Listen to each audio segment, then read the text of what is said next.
This is Thought in Motion, a series dedicated to the seminars of psychoanalyst Jacques Lacan. Today's video offers a summary of Jacques Lacan's Seminar 2. If you've already watched most of the videos of this seminar, some of this may be review, but the content is approached from a wider lens, considering individual concepts in light of the whole. For those who have not watched all the other videos, this might be a helpful introduction to the seminar before diving deeper into the individual lectures. As I did for Seminar 1, I'll condense this summary into 10 distinct ideas I believe Seminar 2 provides. This list is not intended to be definitive nor comprehensive. As I was reviewing notes I've made, I noticed connections that eluded me previously and realized how Schema L, in a more elaborated form, can be used as an anchoring point for these 10 ideas. So let's begin by naming the four corners of Schema L, with the subject in the upper left, the ego in the lower left, the alter ego or little other in the upper right, and the big other in the lower right. As we proceed, we'll situate each of the 10 ideas within the schema.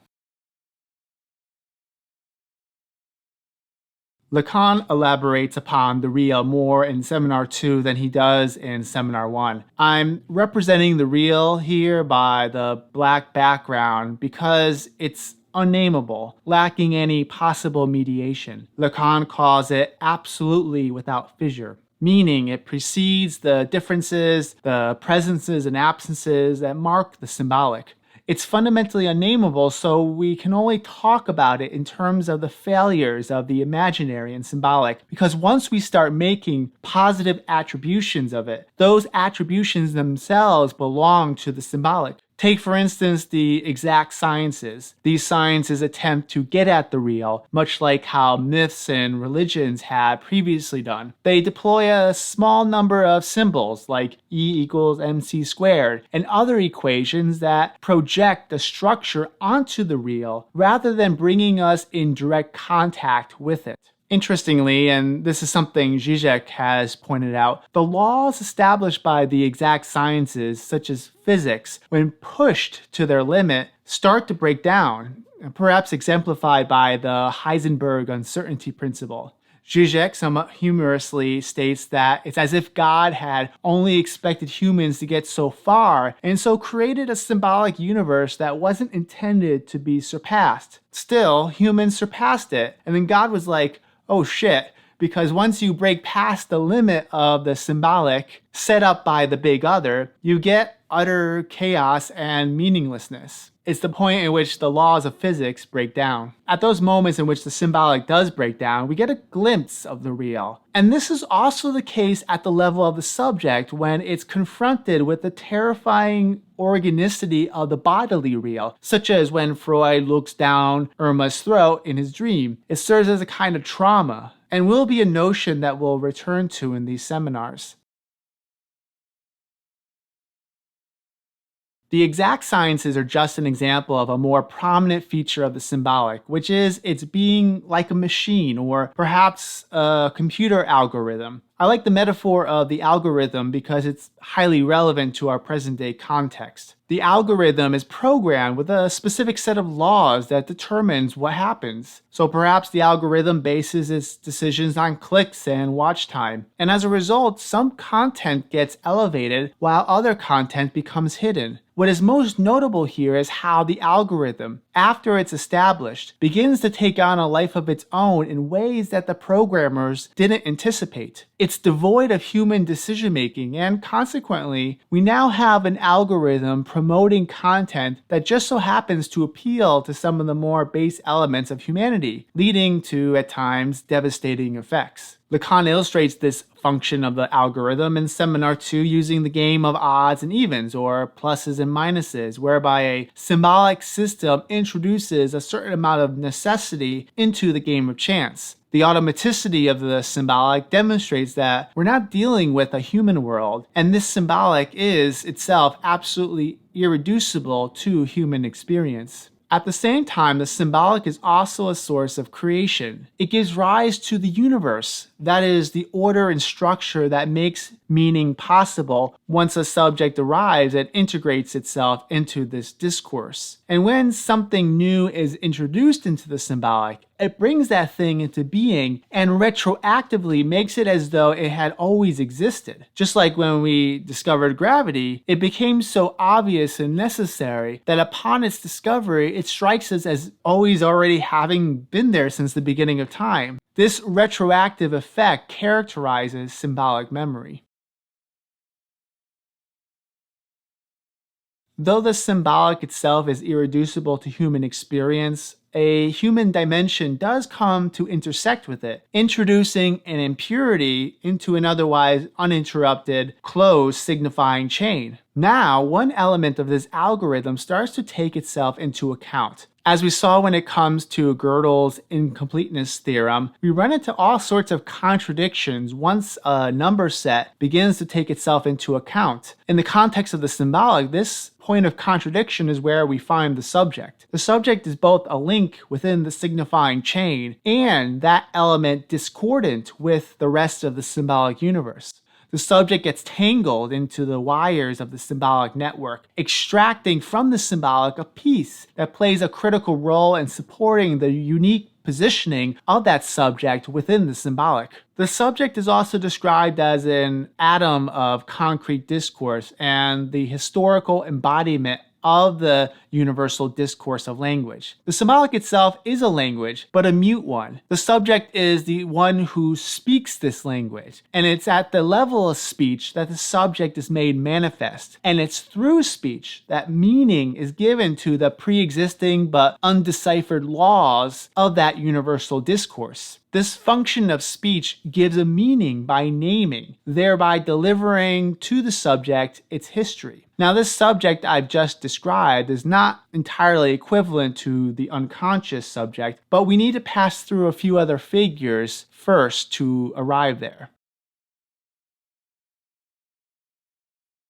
This symbolic realization of the subject is also where one finds a relation to the big other. In some ways, the big other is equivalent to the symbolic itself, but more concretely, it's the subject's particular relation to the symbolic. It's both another subject and the symbolic order that mediates the subject's relation to other subjects. The laws of the symbolic take on a particular meaning for this subject so that it's not necessarily representative of the entirety of the law that governs the symbolic. This element of the law is what seems to be called the superego, which is a misrecognition of the law. Censorship, which is closely related to the superego, is the law insofar as it is not understood, and insofar as it is never in relation with the law in its entirety. The subject is in the position then of trying to figure out what this enigmatic big other wants. This big other is a radical alterity. It goes entirely beyond the imaginary other and can in no way be understood on the level of the ego. It's important to recall that the I, the subject, is integrated into the symbolic, a link in the larger chain of signifiers. The unconscious in its totality is not merely the unrecognized dimension of the subject, but also the unrecognized dimension of the symbolic as a whole. And herein we come to find the particular instantiation of the big other in its relationship to the subject. That relationship expresses itself as a kind of symbolic discourse. It's not the discourse with an abstract other, but it's, for instance, a discourse with one's father, or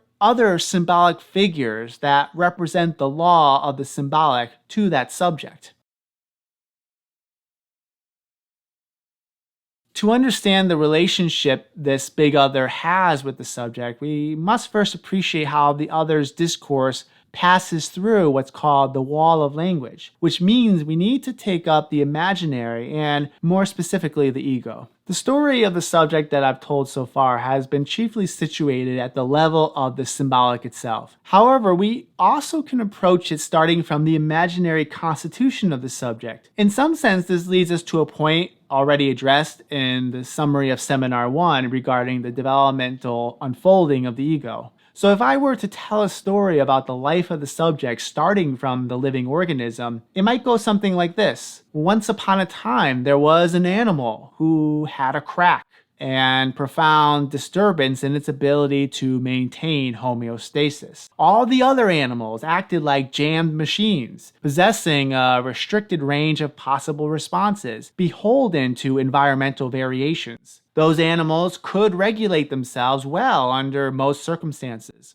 However, this cracked animal could not. It was a misfit in its environment. So the biological rhythms of its body in response to the environment could not wholly determine it. Consequently, the cracked animal began to look outside of itself, trying to fill this crack with whatever it could find. But what object could fill this crack? Which object could make it whole again? And in this search, it discovers an object that delivers a momentary semblance of unity. And the animal declares, "Now this here is bone of my bone and flesh of my flesh, and we shall become one." Here forms the imaginary relation, which delivers to this cracked animal its semblance of unity in the form of the ego. And herein we might give a meaning to the notion that I is an other. But this is an imaginary other, forming part of a narcissistic relation situated at the level of the libidinal and the pleasure principle. This unity, being fleeting and imaginary, was not to last. Division and discord began to emerge as the object of desire oscillated between unity and disarray, and evoked vacillations between love and hatred within the imaginary relation, a relation infected with a fundamental uncertainty.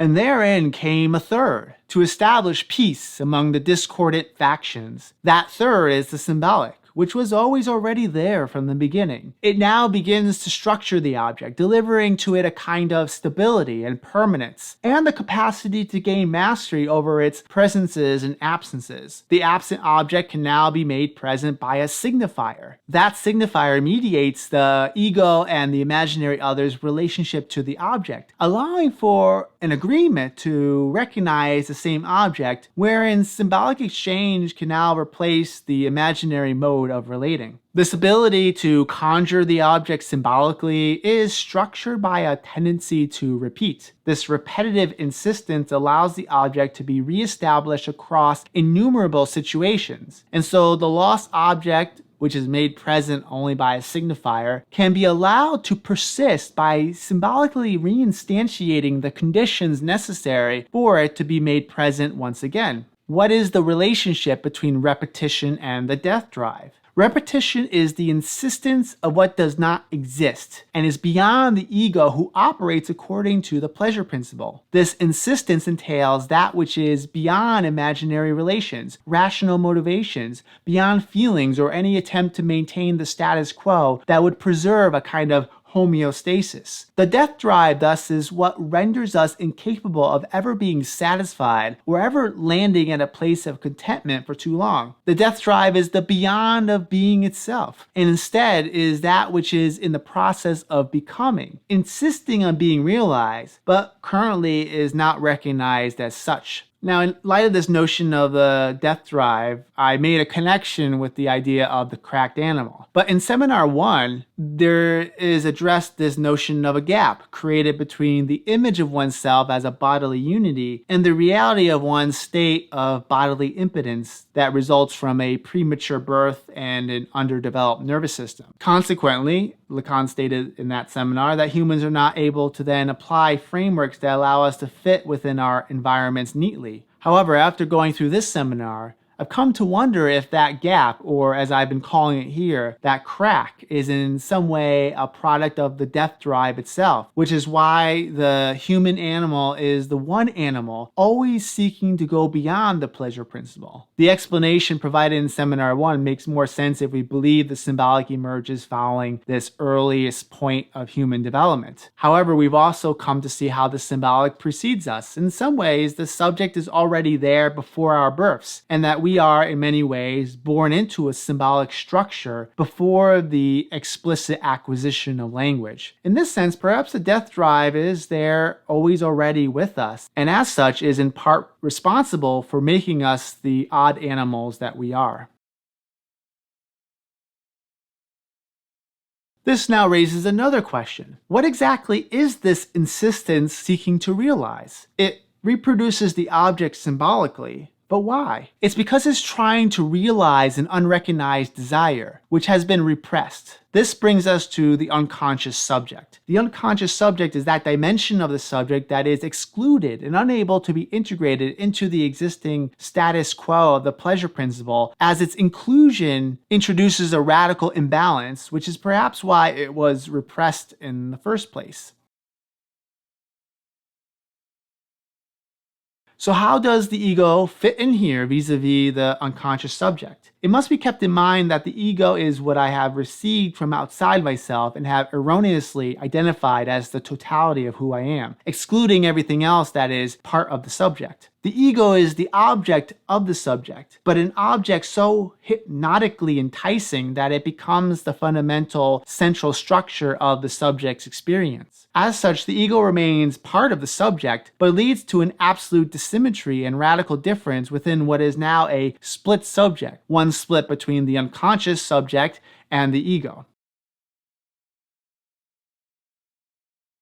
Positioned in this manner, the ego functions as an interruption in the concrete discourse between the subject and big other. This is because the subject's identification with the ego in its imaginary relation with the other forms a wall of language that filters the message leading from the big other to the subject in such a way as to distort it and redirect it to seemingly aim at the imaginary other. Consequently, the subject does not know what the big other is saying, and the subject doesn't know what it is saying. It's also the case that the subject doesn't even realize that it's actually addressing the big other, but instead believes it's addressing this imaginary other. The big other delivers its message to the subject in an aberrant form of a commandment, and the subject in turn, speaking through its ego, speaks back to this big other, but now in a disguised and distorted form. So the discourse between egos is a misrecognized form of the discourse between the subject and the big other. For this reason, I